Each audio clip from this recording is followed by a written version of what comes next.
All right, now we're going to sort of ramp up the degree of difficulty here. We have implicit differentiation. We're going to find dy dx implicitly. Again, that's my figure of speech word. But now we're going to include product, quotient, and chain rules. So we have several examples. I have a couple here, and we'll get a few more here in just a bit. So you scan this, and it's not too much of a challenge here. It looks very similar to what we've been considering, but this has x times y. Anytime an expression of x is multiplied by an expression of y, we need to use the product rule. This is how to tell. I'm telling you, as sure as you are sitting there or standing there or laying there, whatever you're doing, as soon as you're watching this, as sure as anything, sure as, you know, I don't know, whatever, spring follows winter, I'm going to have a problem like this on the exam, and I'm going to have students who do not do the product rule. Every semester I say that, and students say, well, yeah, but now that you've said it, they'll make sure. No, every time, every stinking time, I'll have a problem like this on an exam, and every time someone is going to forget to do the product rule. I just know it's going to happen, sure as the world. So don't be that student. Let that be the student whose house is down the street from yours or something, I don't know. All right, so here we go. Find dy dx implicitly. So term does not involve y, derivative as usual. So just dive right in. This is 12x to the second. Now, this involves x times y. You need to express this as a product. And one of the key problems is what do you do with the 5? What I think the best thing to do is this. Just put the 5 with the x squared. And so I have 5x squared and y to the 4th. The 5 goes either the x or the y, but not both. The simplest thing is whichever one's first, put the 5 with the first variable. But now you need to do the product rule. And this is where your discipline, knowing the product rule, is going to come into play, because you need to do first times derivative of the second. Make that a little bit better here. First times the derivative of the second plus the second times the derivative of the first. All of this is just that term. We'll do the y squared and the x later on. In fact, I'm going to steal some space here. We'll steal some more here. We'll worry about that later on. We're going to find the right-hand side later. All of this is just this product rule. Product rule. Put the parentheses in just like you've been doing product rule all the time. And it is first, copy, paste, times derivative of the second, 4y to the third, dy dx, plus second, copy, paste, times derivative of the first, just an ordinary garden variety, 10x.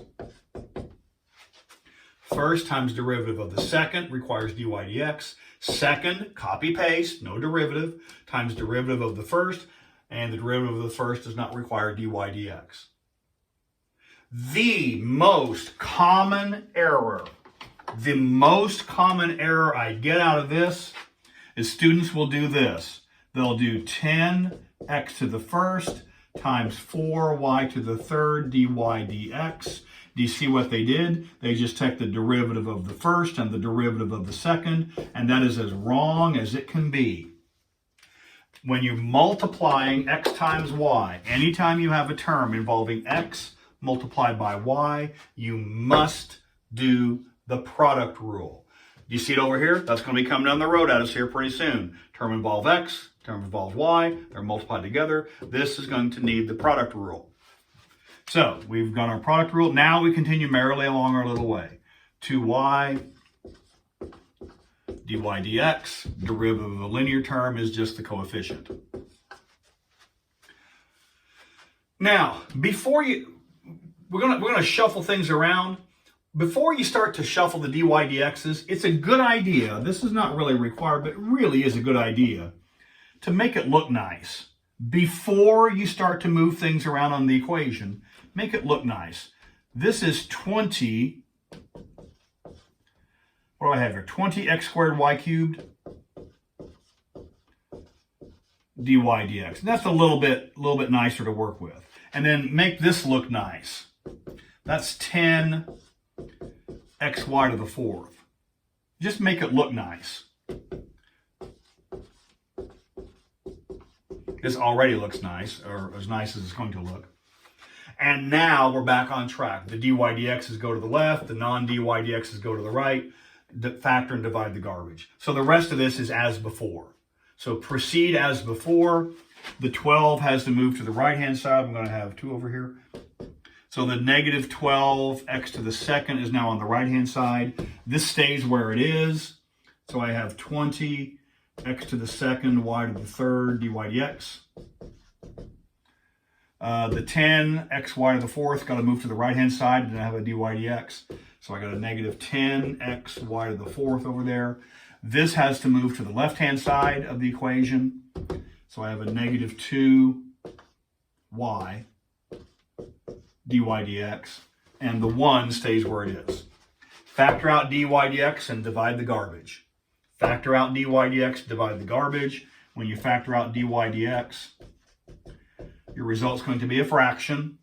The numerator is what was already over here. And I don't care what order you write these in. Some people put the 1 first because they don't want the negative sign to start. It doesn't matter what order.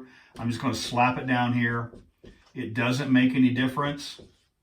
It is the same thing. It's just as correct. Everything's wonderful. Divide. Now, what's the denominator? The denominator is whatever's left over from this factoring, which is the 20x squared. That's dramatic and 0. 20x squared y to the third minus 2y. And they'll be banging car doors in the streets tonight because that's correct. Again, there are, oh my goodness, there are 6, 12, there are a dozen ways to write that out. Different ways, more than that probably. There are several ways to write this. There's no guarantee that the textbook will have precisely these values in precisely this order, but that's the correct result. The key is, if you see product rule, you must use the product rule. Anytime you have x times y, product rule. All right? So now, let's see if we can play with this. I'm going to have to steal a little space here. I don't know what kind of space requirement I'm going to have down here. See if I can make this work. Derivative. I'm going to move this down here so I have a little bit more space. All right. This does not involve y. Derivative is just 2x. There we go. This does involve product rule. The negative goes with the sign. The negative goes either with the sign or the tangent, but not both.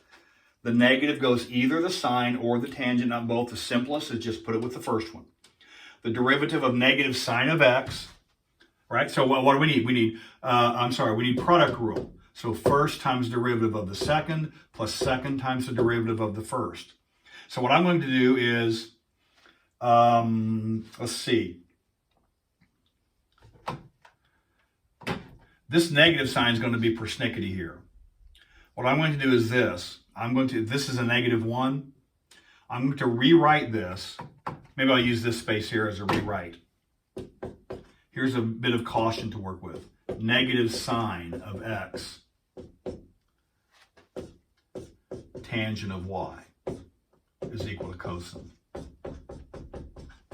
right, so I've taken this negative and fixed it with this sign, and I've taken the negative. So I have, this is now positive here. And if you're not careful, you'll drop a negative sign, negative value here. So now I need product rule, right? Product rule, first times derivative of the second plus second times the derivative of the first. That's first times the derivative of the second plus the second times the derivative of the first. And that's going to have to equal, I'm going to have to extend this down here. First, copy, paste, times derivative of the second, derivative of tangent, and I'm really going to need some more space here. Secant squared dy dx, right? First times derivative of the second, plus second, copy, paste, times derivative of the first. Derivative of the first is negative cosine of x. Done. So I want to do this. I'm going to go ahead and kill my problem here and get enough space to write this decently here. So I'm going to rewrite this. Here we go. Start from scratch. Gain some space. 2x. Wonderful. Derivative first times the derivative of the second